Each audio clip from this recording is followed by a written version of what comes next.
What's going on, ladies and gentlemen, saints and ain'ts, and welcome to another episode of Beyond the Shoe with Dominique Smith. And today, I am excited to bring you a guest who really doesn't need any introduction for us Buckeye fans. If you've been on YouTube, you helped him get to 3,000 subscribers, and you've seen him break down some of the best of the best.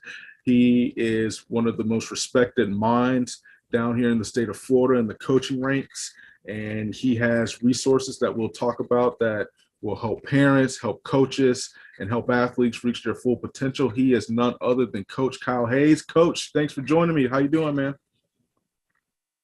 Man, I'm doing great, man. I appreciate you having me, man. Big shout out to the Buckeye fan base. What's going on, guys? Hey, they know who you were, like I was telling you before, the show. I put this in our community, and people are big fans of your work. Excuse me. So, without further ado, let me ask you the first question. So, if there was a 90s song that described your coaching style, what would it be? A 90s song that described my coaching style. It could be 90s, it could be 80s.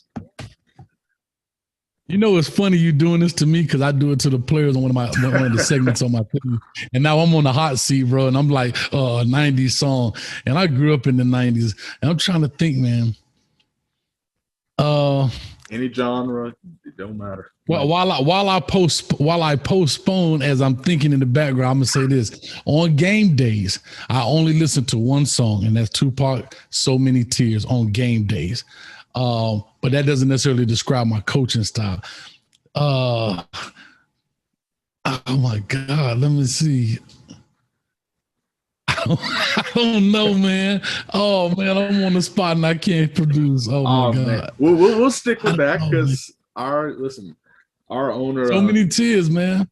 Kirk Barton, he's a huge Tupac fan, so I know he's gonna love that episode or love that answer.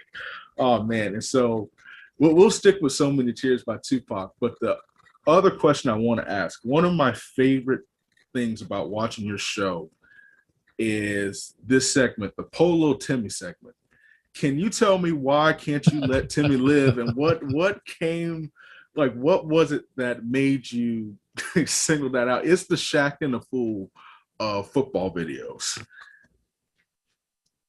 How Polo Timmy came about, as you know, in my videos, my philosophy and my goal behind starting this thing out, making these videos, was to educate maybe some of the fans about some things that they saw, right? Well, besides just big catches, runs, throws, tackles, so forth, but to kind of educate them in the process of how these things come about.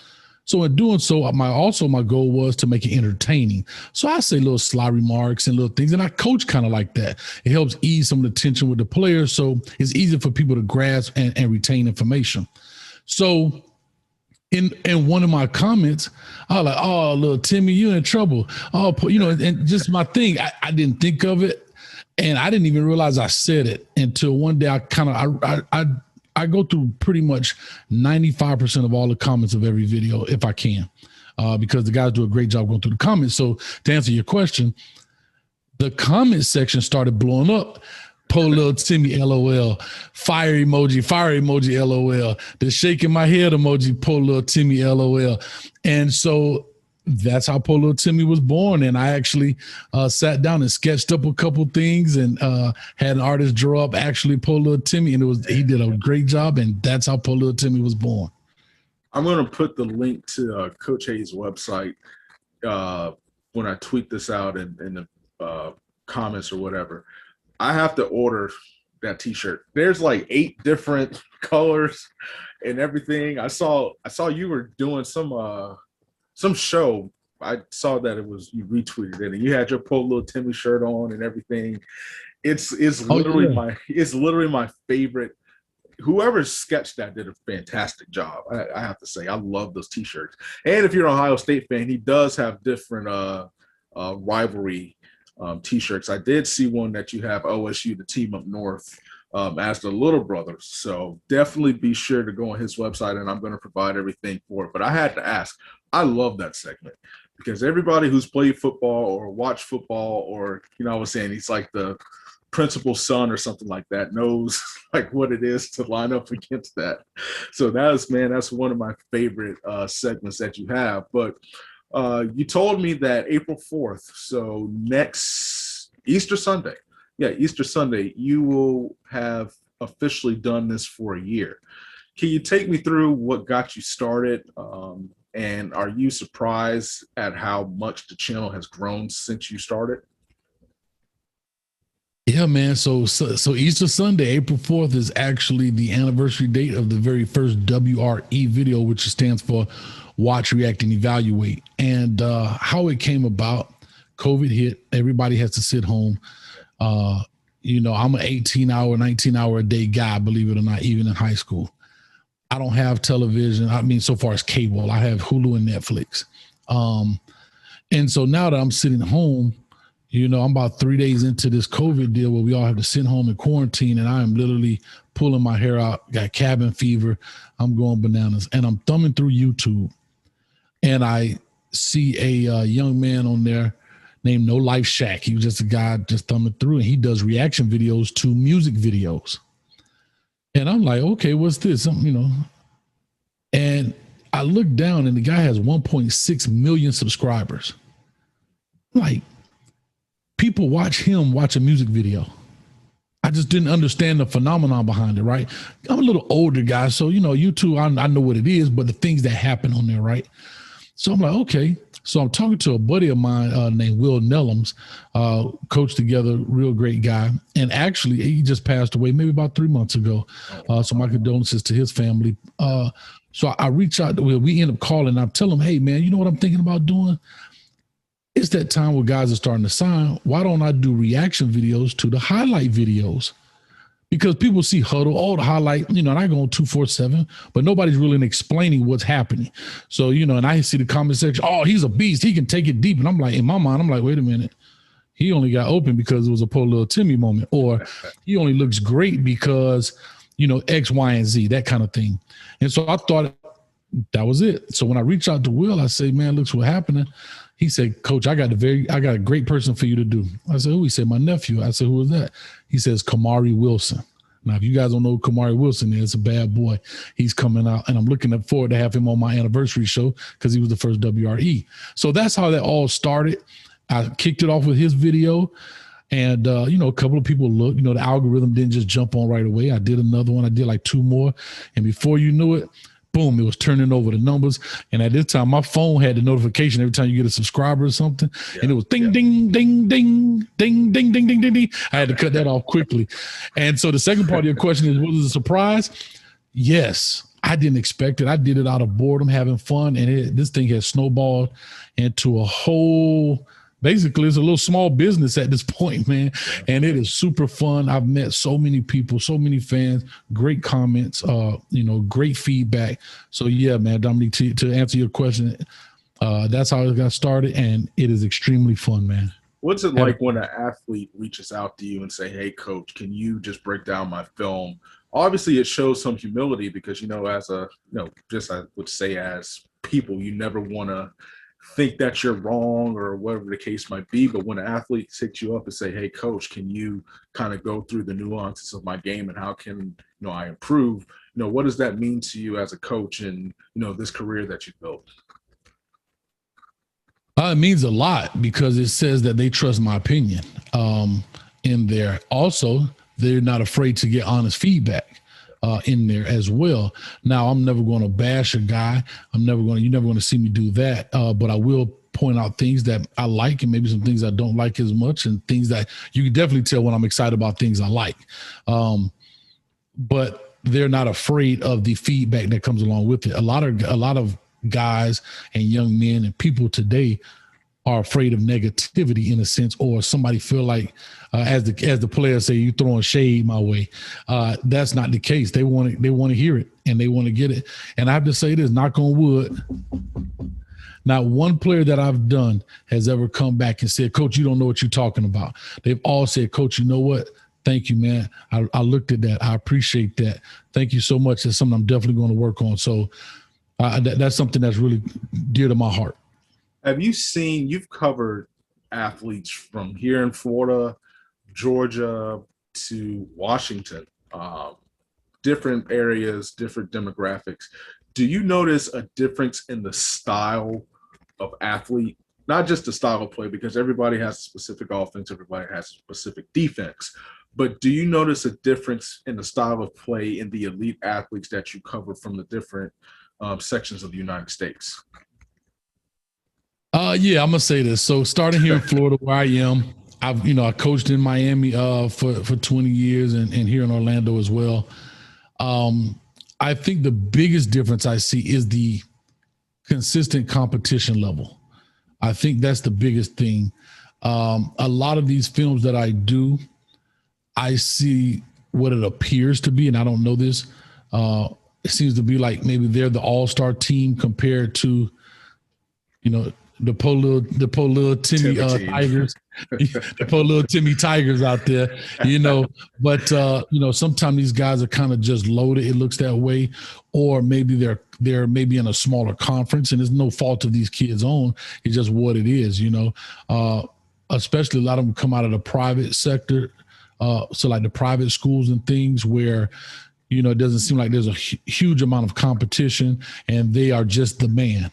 And so therefore they just stand out. And I kind of look at that too. But again, I don't do anything to knock the players because that's not their fault. They're playing their competition. One thing that you do that I hope people don't take it as criticism or you think you're like better than anyone. But with coaching as well, if you see something, and I remember the Marvin Harrison, junior tape, you were saying, this dude is 6'4", 195 pounds. His dad was one of the best receivers in the NFL. So that naturally he has a unique skill set and you're playing single coverage with no help. Do you see coaching trends that just kind of irk you, like specifically, little things like that? Maybe they're not teaching pad leverage or certain things like that. Do you see those trends in these videos? And is it something that is specific to, I would say, the elite athletes, or is it just something all around?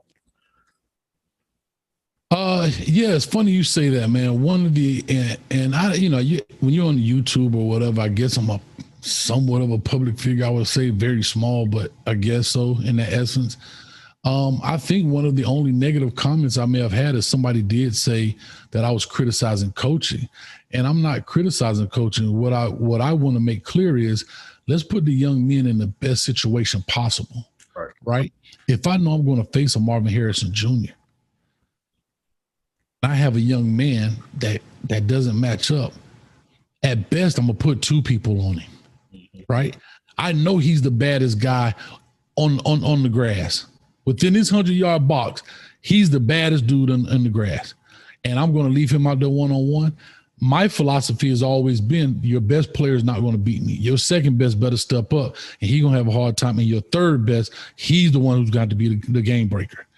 And I just think also in saying that too is that's just coaching. And something you talk about trends, sometimes as coaches, I'm just as guilty as this as well. We fall in love with our playbook and our scheme and not the reality, and that's the biggest problem. You see it from every level, from Pop Warner, high school, college, and even in the pros. They think that their X and O's, because it worked last year, is going to work this year. Well, it's a different dude in that helmet. And so you got to get caught up with more of the scheme and giving guys help. You got a 6'5" dude and you putting out, a 5'8" corner, and he has nowhere near the talent to even try to defend that.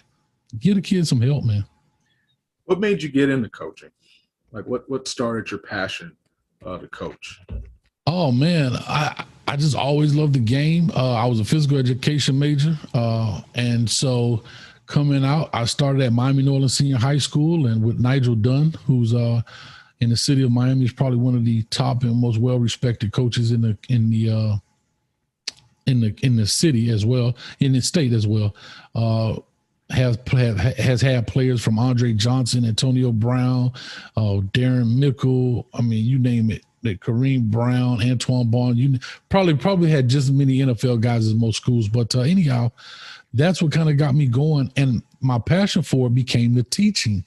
right? And to get guys, I always say this, I love make things 2D become 3D, meaning the idea of the X's and O's on the paper, and now you can get 11 different guys to execute your drawing in essence. And that was really my passion about it when it came to coaching. What position did you play? Because if I'm not mistaken, you played at Hampton. Hampton. Yeah. What position did you play? Defensive end. Defensive end. So you have a special place for defensive linemen. I love defensive linemen. They changed the game, bro. Defensive linemen are guys that, and I always say this is why they're making $100 million, because these guys affect the other guy that makes the $100 million, which is the quarterback. And it's only a handful of these guys that can do what they do at the highest level. The J.J. Watts, back in the day, a little bit of the Dwight Freeney's, the Elvis Dumervilles, now the Von Millers. And if you can get a guy that can do that without having to blitz an extra linebacker, you have now more guys in coverage. And so it's all a numbers game, Has the art of playing defensive tackle, in your opinion, or just on the defensive line changed? Do you think that it's now more finesse because there's such, urgency to get after the quarterback, especially with 4? You saw the Seattle Seahawks back in 2012.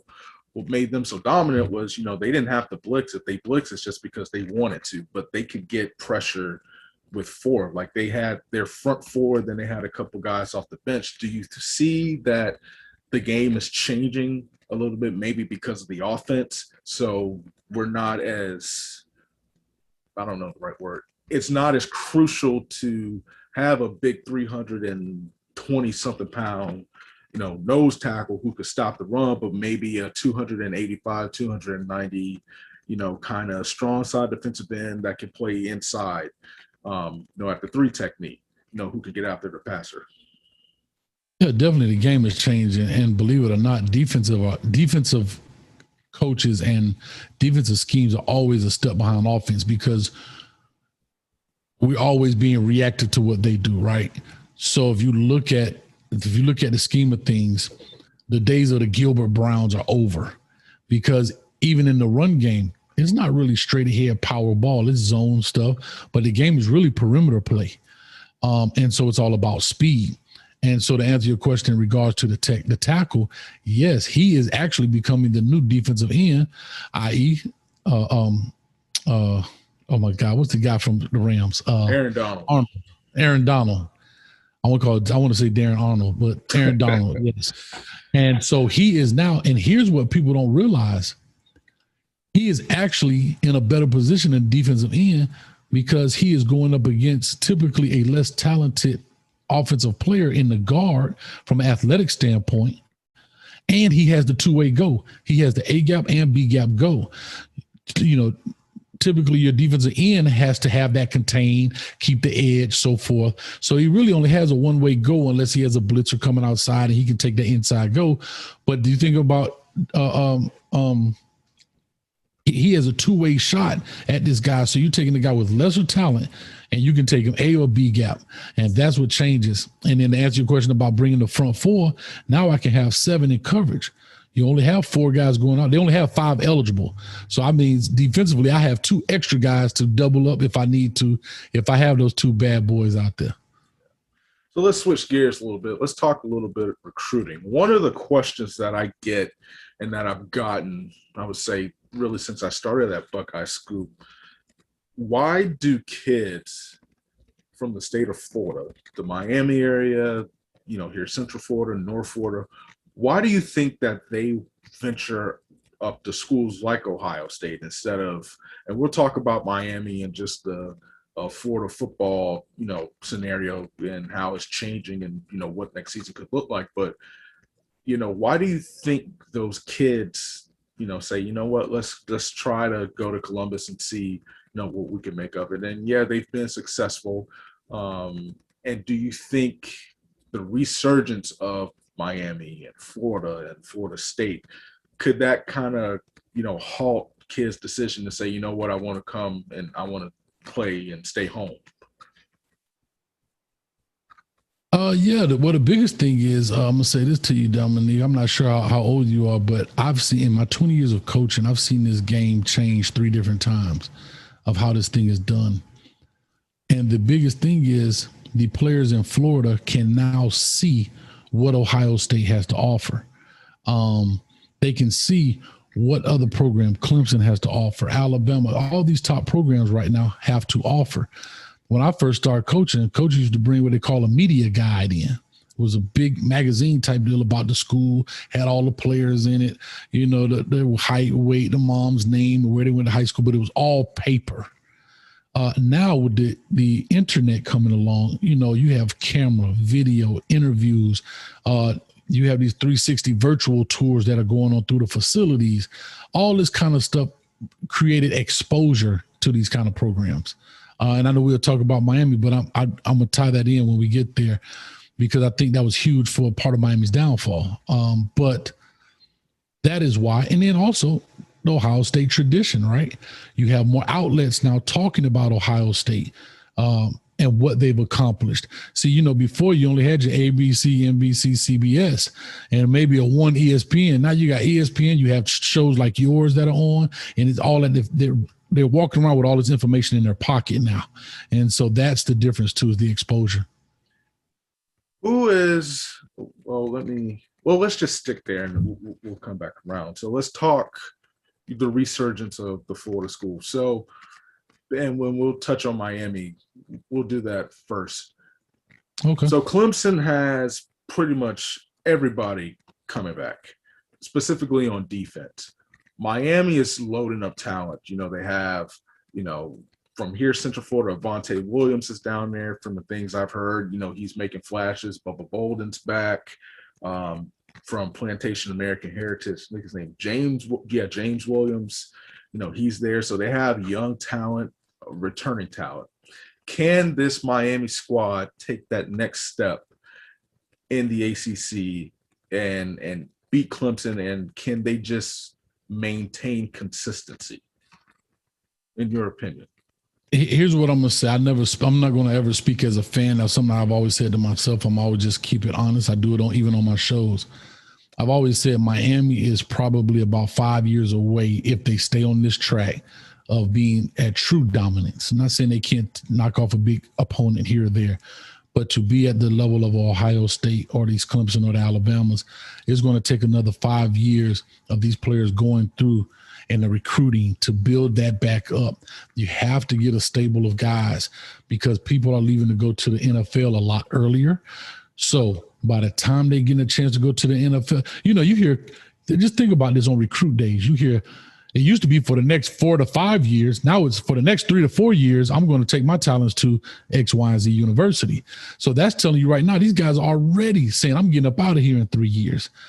So, and in college now, you don't need 3 years of a great career. You need one good year and your agent saying, let's go, you know. And so that's where we have to kind of stockpile. And I think that's what Coach Manny Diaz is in the process of doing, but it's not going to happen overnight for the University of Miami. Where would you say that the Hurricanes fall in the hierarchy of Florida from a potential standpoint? So FSU, you know, they have Mackenzie Milton, they have Bam Moore from Seminole High School, originally from Seminole High School, free transfer from UCF. They got some kids from the SEC. They got good transfers in. Florida starting, you know, to show consistency. They have talent. You have Miami. And then, I mean, yes, this local, but it's a small, you know, group of 5, but UCF, you know, they're just getting kids from the SEC left and right transferring in. Where do you see Miami? Is Miami at the top, or is that an unreasonable expectation specifically for this season? I have to say this, if I had to do like a preseason deal, I would have to go Florida, Miami, Florida State. Just that way, just because of how Florida left off. I know they threw a shoe and it kind of cost them a little bit, but at the end of the day, right now I think they have a little bit more consistency than we've had. They do have some problems, true, but as of right now, as this season goes on, that may change dramatically. I still think that we are far ahead of Florida State, in my opinion. But Florida State is on the recruiting trail heavy. They flipped some guys out of Florida, like Sam McCall. They got some guys in Travis Hunter out of Thomasville, Georgia. I mean, 5-star cornerback. So whatever they're doing it right. It just happened to be a year later. But again, you had COVID and everything else. So you were saying how the internet and essentially the exposure kind of hurt Miami. How did it? How did it lead to Miami's downfall? I've said this on my show before I even had my show, just barbershop talk or, sitting around the barbecue grill, having fun with your friends. I've always said this will happen with the University of Miami. Before the internet came out right here around I know it's early 90s, but we're talking about when it got real big, right? So in the 2002, 3, 4, 5, and 6, somewhere in there. If you are a kid in South Florida, I maybe say 85% of those guys have never been beyond South Florida, right? Maybe even 90. I can go as high as that.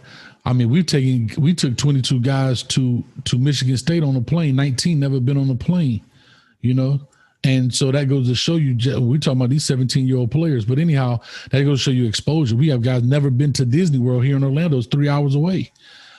So when they call Miami the bottom, it literally is. It's 7.5-hour drive just to get to the Georgia state line.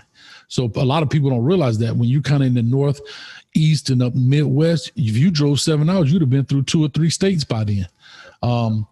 So anyhow, back to the internet, what I mean is exposure. Okay. What we saw as kids at the University of Miami, we thought was everywhere. So why? And again, at that time, why would I leave and go to Ohio State when my mom can watch me and my family can watch me 6 Saturdays out the season right here, And then second, it wasn't as many streaming services. Like I told you, it was only 3 networks. It was NBC, ABC, and Fox, CBS, and CBS or whatever. And but it was all local television. Now, like I said, you got ESPN 2, 3, 4, U, and all these different ones. And you got, all these Fox Sport 1 and so forth. And so therefore, those type of things hurt Miami, and it gave players a set of eyes outside of the city to say, whoa, what they got going on? And that's why I say that hurt Miami. You've been at Ohio State's facility. And Miami is just, think about it, we're in Miami, the hottest place on earth seemed like, and we're just getting an indoor practice facility. That's crazy. and it lightnings lightning is huge there. So yeah, you guys get it because of the inclement weather and snow and so forth, but we're on the other end of the spectrum because it's so hot. And we're just getting it. We're just getting those things. Imagine how many days we missed in practices just because of lightning. I have a question. How did UCF get a practice facility before Miami got one? That is crazy. I have to say this to Miami's defense is that because we're a private institution, Gotcha. We don't have the same kind of funding. A lot of our funding goes, and we have a very huge hospital that's a part of it as well. And I will always say this, our fans sometimes we get a little nuts. So the hospital, yeah, but that hospital does a lot of good for a lot of people. Right. You know what I mean? I would definitely go to a hospital before I go to the football game. But with that being said, that's how UCF did it. And they're growing tremendously fast, and they're a larger fan. But I think UCF is, second largest college in the nation behind, I believe, Arizona. So they're getting a lot of money, a lot of funds coming in, so yeah. That's interesting. I'm a UCF alum, so it was always interesting to me from a facility standpoint. But that's very insightful because a lot of people don't understand just, what is it about Ohio State? What is it about the schools, that make them want to come here? So let's go back to, your channel. And I had a couple fan questions. So one of the questions that they wanted me to ask you, let me see. Which player surprised you the most in a positive way that you've covered so far? Which player that surprised me the most out of anybody or just Ohio State guys? No, out of anybody. Oh, man. I've done so many of these guys, man. I'm trying to think. I'm gonna go with the guy that pops off the screen to me. I'm gonna say this: the Donovan McMillan kid that's going to Florida out of Pennsylvania. His tape is great. I've done a lot of a lot of great guys, but I'm just thinking about guys who popped off the tape, and I'm like, whoa. And here's a little, I don't know if it's a secret because I've said it before. I do not watch the films before I actually record them, so I don't know what I'm going to see. I only thing that I record maybe 2 or 3 times is the intro where I jack the names up sometimes. You know, I may say Dominique Smack or something because my mind is on something instead of Dominique Smith. Right. Or I say the name wrong, the school wrong. But once I get to the video piece, it's one shot Tony. I say that all the time until the end. So he pops off the tape. Like I said, Chase Smith at University of Miami. I love his film. He pops off the tape. Listen, Trevion Henderson pops off the tape. When I did, he was one of the first guys I did too. Trevion Henderson, holy smokes, bro. I mean, yeah, he ridiculous, man. It's ridiculous. I think I said something like he had fire coming off his cleats because the smoke from the dust from the ground. That dude was running so fast, man. He had some fire coming off his cleats. That cat can run. I mean, I want to definitely see him get it in the as you guys call it, the shoe. That's what kind of leads into my next question. Which 2021 OSU prospect do you feel, let's say 2020 and 20, well, no, let's use 2021. Which 2021 OSU prospect do you feel can have the most immediate impact, and who do you think will have the biggest impact long term? So maybe after a year or two of developing, who's going to be kind of that, diamond in the rough, and then who's one that, maybe on campus now that just steps in and makes a name for themselves? I'm going to say this, bro. I really don't know. You guys got so many guys, especially in that receiver room. Lord, I don't know what Brian Hartline is doing. He's killing the game right now. I mean, what he's got like 3 of the top 5 wide receivers in the country in the class of 21, something like that. I mean, he's got some great ones from the G. Scotts to the Jackson and Jigba Smith. And I mean, oh my, it's ridiculous, bro. I'm going to say this. I'm a defensive guy. I like Jack Sawyer. I think those guys make the biggest impact, right? These receivers and running backs, they're going to get the limelight because that's just the way the game is played now. The ball is thrown around. Of course, the camera's going to always follow the ball. But I think Jack Sawyer has the motor, the strength, the agility. When I did his film, he was one of the first guys I did too from you guys.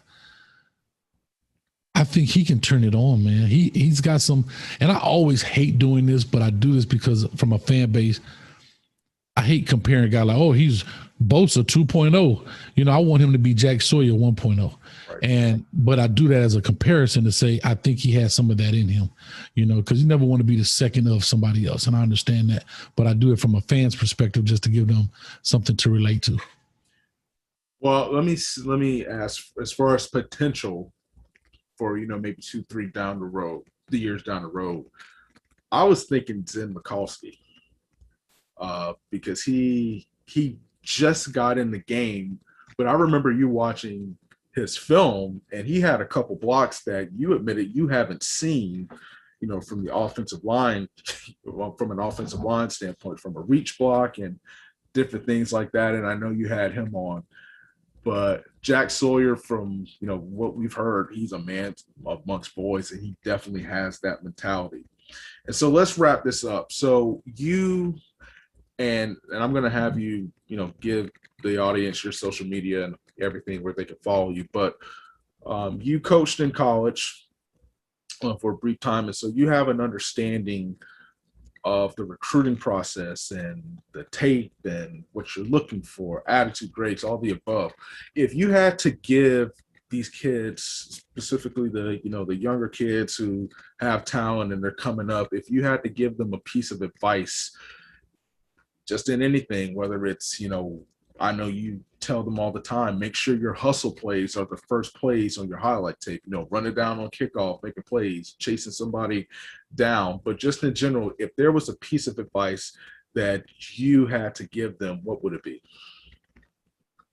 I'm always start off, as everybody know, we can say this to grades and so forth, and that's great. Everybody knows that's a given. But the things that are not a given, you just said it.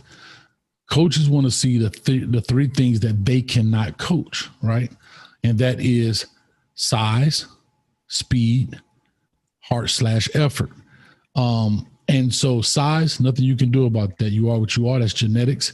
It is what it is, speed. They want to see things that's where you're going to open up and run. Okay. Because they can't coach that. And then the next thing is heart and effort, chasing down plays, giving it your all of these type of things because if I have to beg, you always hear your own high school coach, come on, give me effort. You can't coach effort. That's a thing within you that you want to do. And so your highlight tape has to show that. And I've always said this is like the trailer to a movie because they're going to go back and watch your game film as well. But the highlight gets them intrigued and to find out more about you.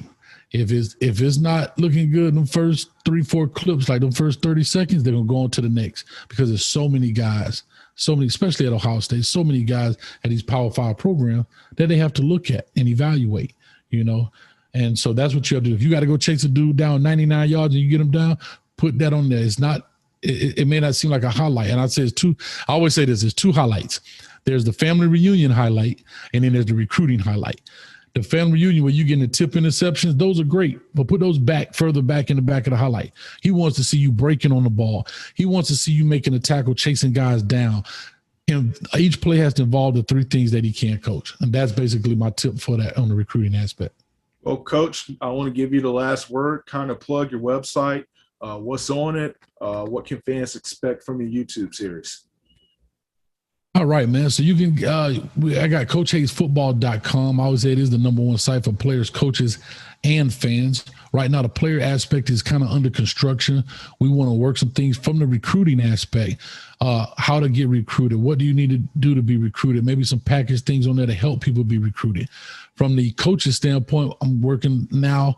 Like I said, it's only been less than a year. I'm about 2 days short of a year, but it's constantly building. That's under construction as well because we're going to start doing maybe some clinics from the coaching standpoint. I got a lot of guys I can talk to that are willing to help out and maybe run some clinics where we can go in there. And then the fans is the things that you're currently seeing now, the YouTube channels, the different segments that you can check those out on YouTube as well. And so you can catch me on YouTube at Coach Hayes Football. You can catch me on Instagram as well as Facebook at Coach Hayes Football. And on Twitter is Coach Hayes FB. So I think I've gotten everyone but TikTok. Yeah, TikTok. I don't know. And you still didn't give me, I'm going to give you one more chance. 90s song that describes the coaching game. Could you find something? A 90s song. Anything. It could be art. It could be Boys to Men. It could be. Oh no! I mean, listen, you talking about football, right? Okay, listen, here we go. So I've heard weird ones, man. Go ahead. A 90s song, ready? I'm gonna go old school, man. Let's make this thing happen. 666 Mafia, tear the club up. I'm going with that one. Okay, hey, and that's how we're signing off. Dominique Smith, that's Coach Hayes Football on the other man. We'll see you next time. Appreciate it, man. Thank you so much.